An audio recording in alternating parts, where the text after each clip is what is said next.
step away from the pothos. Hey guys, it's Steph. Welcome back to my YouTube channel. So today I have a little bit of a different video planned for you guys. I normally do more hands-on DIY stuff, but I always love watching videos of people sharing their thoughts, opinions, hot takes on interior design trends or decor, stuff like that. And I thought maybe I could share some of these, maybe we can bond over some of these opinions and hot takes. So these are just a few things that I've been thinking about, or stuff that maybe was trendy, but maybe it's no longer trendy, or things that I also used to love myself, but now I'm kind of over. So I have a little bit of a list here in my notebook, and let's just hop right into the hot takes. Okay, first thing on my list is sliding barn doors. Now, this is an iconic look in the farmhouse style, which I don't necessarily dislike farmhouse. I would say that I lean more European farmhouse is what I like, but you know, the farmhouse style does require some sliding barn doors apparently, but those are just not my vibe. I have never really liked them, and I think I nailed it. I think I figured out exactly what it is I don't like about them. It's the hardware that the sliding barn doors come with. It's like this really aggressive steel bars and tracks and everything that's above the door. And it's just kind of like really off-putting. It's like, you know, when someone has like really strongly painted on eyebrows, which, I mean, if that's your look, go for it. I'm not saying don't do it. I'm just saying it's not for me. And I get that you're probably trying to make a statement with the sliding barn doors, because it definitely does make a statement. But let's maybe make a different statement and go with some really cool vintage doors. You could even paint your doors. There's so many things that you can do to make a statement and, you know, not have the aggressive hardware on the outside of the door.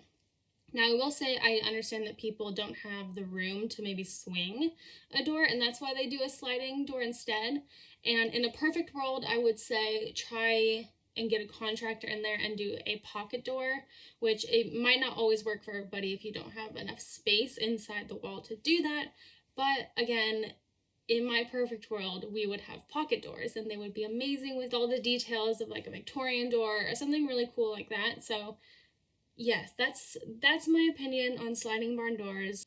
Okay, so the next two things I've written down on my list kind of go hand in hand, and that's white subway tile and white kitchens. So of course, white subway tile, or subway tile in general, is very classic. It's been around forever, and then it was super trendy, and then we all started putting in white subway tile in our kitchens. And not only that, we also just went with all white kitchens, so literally white upper cabinets, white backsplash, white countertops, and white lower cabinets. This is also something that I used to love myself. It's very trendy, everyone was doing it, and I think it was really attractive because it was very light, bright, and airy. But now I'm kind of leaning away from that, and I'm liking more of a moody look in the kitchen, a little bit darker, or a little bit more subdued, a little bit more contrast even. So I think it's a really big missed opportunity with a kitchen to do everything white, because there's just so much detail that you can add and so much personality and interest with color, materials, different things like, you know, maybe a statement stone instead of just the basic white stone, or doing a really cool textured tile for the backsplash like a zelige or something. There's just a lot of different ways that you can add character and contrast and color and all these different things to a kitchen to make it more visually interesting, because I think as soon as you have just all white everything really falls flat and it looks kind of bland and boring, honestly. So that's my opinion on white kitchens and kitchens in general. Let's do something interesting. Let's add some texture, color, pattern, all these different things that you can do to have a more elevated style. Okay, so the next item on my list is a little controversial. I'm not gonna lie, I'm a little nervous, so please just take everything I say with a grain of salt, okay? I don't want people coming for me on the internet.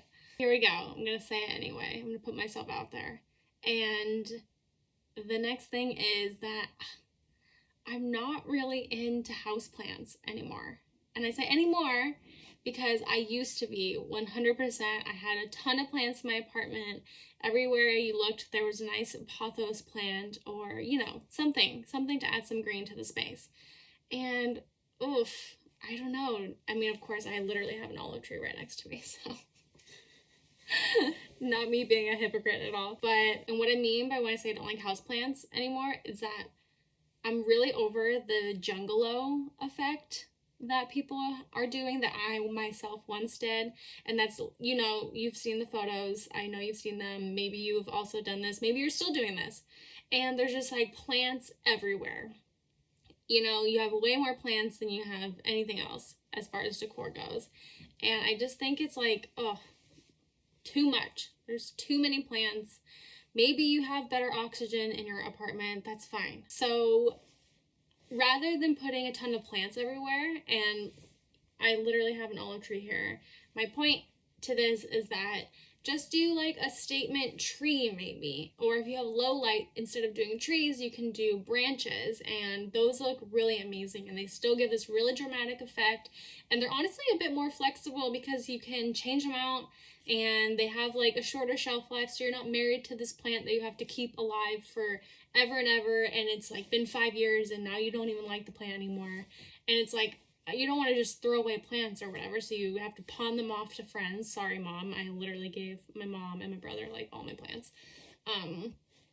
But yeah, I just think that even like fresh flowers, like if you're wanting to add some color and green to your space, there's different ways to do it than just like putting green everywhere and putting plants everywhere. Because I get it, it's nice to have some fresh greenery in your space, but I think there's a different way to do it. Another thing that I've done, even on my Instagram, I showed that I put some live moss in, and I made like a live moss centerpiece. And that's just like a different way to add green without having a snake plant in the corner. So that's my opinion. Take it or leave it. But I'm curious to know if you're like team houseplants or you're just like, no. Let me know in the comments below. Okay, we're on to my last point, which brings me to something that's kind of random, but it really truly is an eyesore in my opinion. And just know that, like, yes, I have a TV, okay? It's a television. I love TV. I'm not coming for, you know, the content that we all love to consume.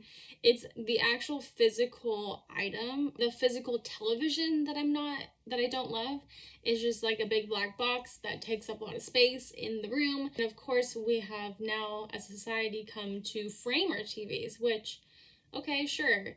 If I had to choose between a regular TV and the Samsung frame, I would absolutely choose the frame. But what I'm going to propose is that when and if possible, you get a projector and you put that up, and you know, they have really cool projectors now that you can just like put on a little console table and it projects on your wall or your ceiling, whatever. We're really wanting to do this in probably the next place that we end up in. Just because like the TV is just so ugly. I'm sorry, it's just not cute.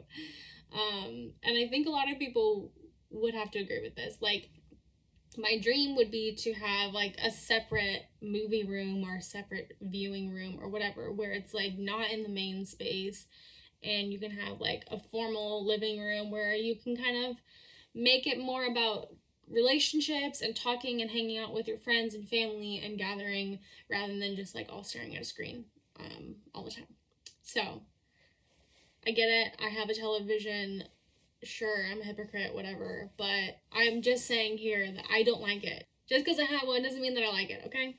And the way our living room is set up, it doesn't allow us to do the projector thing. So you can hold me accountable. In the next place that we move into, we're getting a projector, and that's that. Okay, rant over. Please let me know your thoughts and opinions, and if you agree or if you disagree, totally fine. Let's have some, you know, lively conversations in the comments below. But yeah, let me know if you like this kind of video. I always like watching these, so I thought it'd be fun to do one for myself. And maybe you can send this to a friend that has way too many houseplants, and I'll do the dirty work for you. I'll tell them how it is. So yeah, that's all I have to say for today. Thanks for watching, and I'll see you in the next one. Bye.